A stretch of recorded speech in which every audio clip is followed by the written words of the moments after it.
Before the video begins, I just wanted to say a quick thank you. We have reached 250,000 subscribers, which is 250,000, and a number I never thought I'd see when I first started.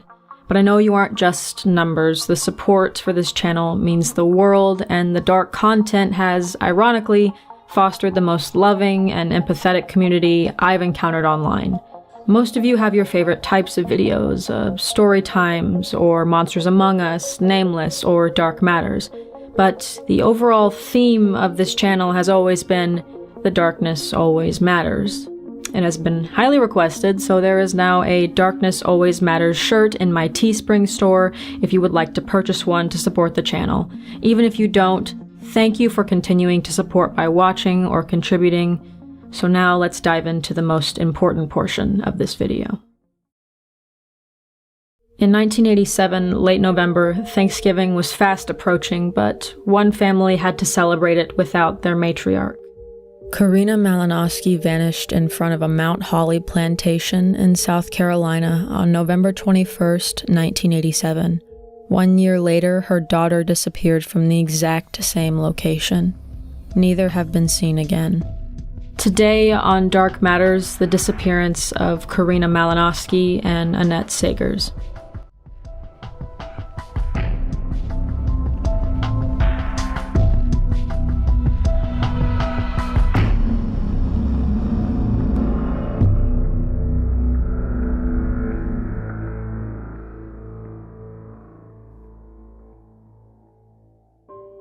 In October of 1981, Korrina Sagers became Korrina Malinoski when she married Thomas Stephen Malinoski, who went by Steve. Korrina and her daughter from a previous relationship, Annette, moved in with Steve to Mount Holly, South Carolina, where Steve got a job as a caretaker on a plantation. The family lived in the caretaker's cabin situated on 6,000 acres of the plantation. There, 26-year-old Korrina and Steve expanded their family, having Thomas, or Tommy, then James, making them a family of 5. But the marriage was far from blissful. This was Steve's third marriage. His first ended when he claimed his wife and daughter perished in a fire, and his second resulted in another daughter and another divorce. Reportedly, the third time wasn't a charm. According to information provided by Korrina's son Tommy on a Web Sleuths forum, the couple fought often and sometimes violently. After one incident, Korrina reportedly called an uncle after hitting Steve over the head with a frying pan, which caused him to black out. The night of November 21st, 1987, there was an alleged argument between the couple, and according to Steve, Korrina walked out of the house between 11 and 11:30 p.m., saying she was going for a drive. She was last seen driving towards Highway 52 just outside the plantation. That night, she didn't return home. The next morning, in Summerville, South Carolina, Korrina failed to show up at her job at a convenience store. Concerned, her boss set out to look for her and discovered her car parked in front of the Mount Holly plantation gates, the very same plantation her husband worked at and where the family lived. Yet, there was no sign of Korrina. There are conflicting reports here. Newspapers reported the car was locked with the doors shut, but Tommy says his family members recalled the car had the doors wide open. The police began their search and even called in the state law enforcement division, scouring the area both on the ground and from the air. But even after interviewing Steve and calling Korrina's family in Iowa, no one knew where she'd vanished to. Fast forward almost a year later, on the early morning of October 4th, 1988. Korrina's daughter, Annette, now 11 years old, just started 6th grade at Westview Middle School. That morning, her dog accompanied her to the bus stop, which sat right in front of the Mount Holly plantation, the exact location where her mother vanished. At 7 a.m., the bus driver drove past to stop on the opposite side of the street, but by the time he'd returned to Annette's side, just 20 minutes later, she was gone. However, no one knew she was missing until the afternoon when she failed to return home after school. Steve went looking for her and made a disturbing discovery at the bus stop. According to Steve, while looking for his stepdaughter, he stumbled across a handwritten note at the bus stop where Annette was last seen. The note was addressed to him, written in Annette's handwriting, and it said, "Dad, Mama came back. Give the boys a hug." Immediately, he contacted the local authorities, and Chief L. Randy Herod was one of the first to answer the phone. He recalled Steve's voice was, quote, strained as he relayed that his stepdaughter was missing, but his 2 sons were safe at home. A thorough search of the area turned up nothing, and no other witnesses came forward. It is unknown what happened to her dog. So police turned to the only evidence that they did have, the note. After comparing it to a sample of her handwriting provided by her 6th grade teacher, they determined Annette had in fact penned the note, but it's possible that she was coerced to do so under some threat. Just months following Annette's disappearance, Steve moved himself and his 2 sons to Florida, and the case essentially went cold for 12 years. Then, in the year 2000, authorities received an anonymous call advising police to look for Annette's body in a specific field in Sumter County.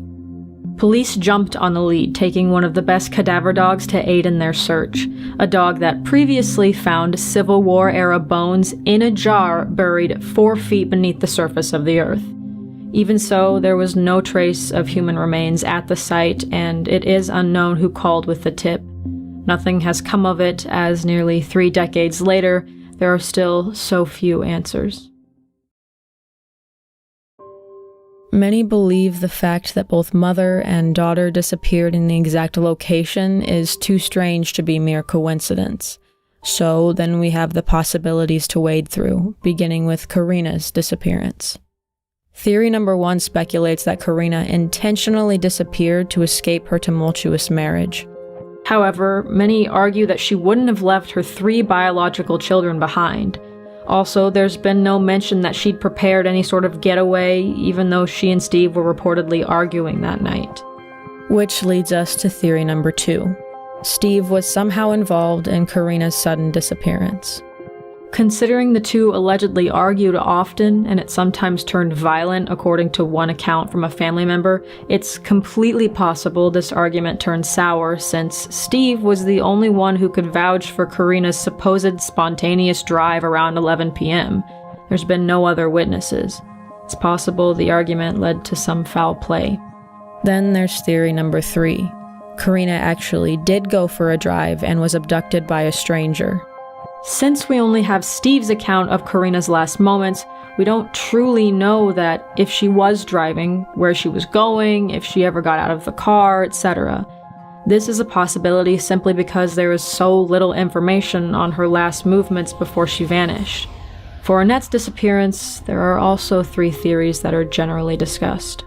Theory number 1 follows the speculation that Korrina left Steve of her own volition, was alive and well, and returned to retrieve her daughter. However, we also have to consider that if she formulated a plan to come back, she would have to know her child's bus schedule at the school, and she returned for Annette, but not her other 2 biological children. Because they were under the care of their father, she possibly didn't see a feasible way to get them away from him without confronting Steve himself. If this is the case, both Annette and Korrina have gone undetected for 25 years and without contacting Korrina's family in Iowa, whom she was very close with. Family has confirmed they haven't seen or heard from either Korrina or Annette since either of their disappearances. So then we have theory number 2. Steve was involved in his stepdaughter Annette's disappearance. Because of the location of the disappearances, some believe that Steve was responsible for both Korrina and Annette's vanishings. If Steve had anything to do with Korrina going missing and Annette was aware of his involvement, it might have given him enough reason to remove her from the picture.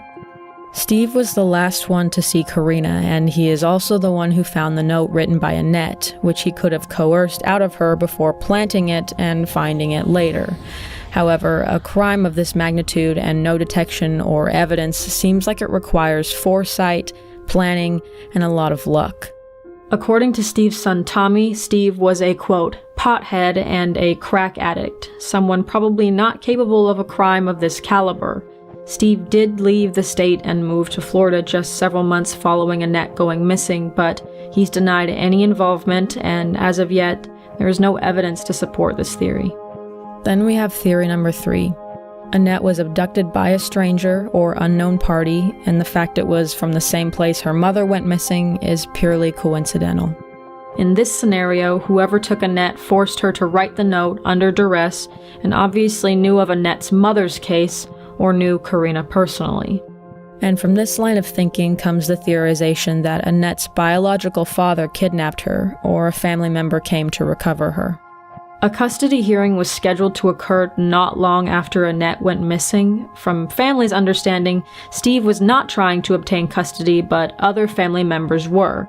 I'm guessing Korrina's family, since at this point in time it seems no one has been able to identify Annette's father. Despite all the possibilities for both mother and daughter, police have no concrete narratives they're currently following, though the case remains open.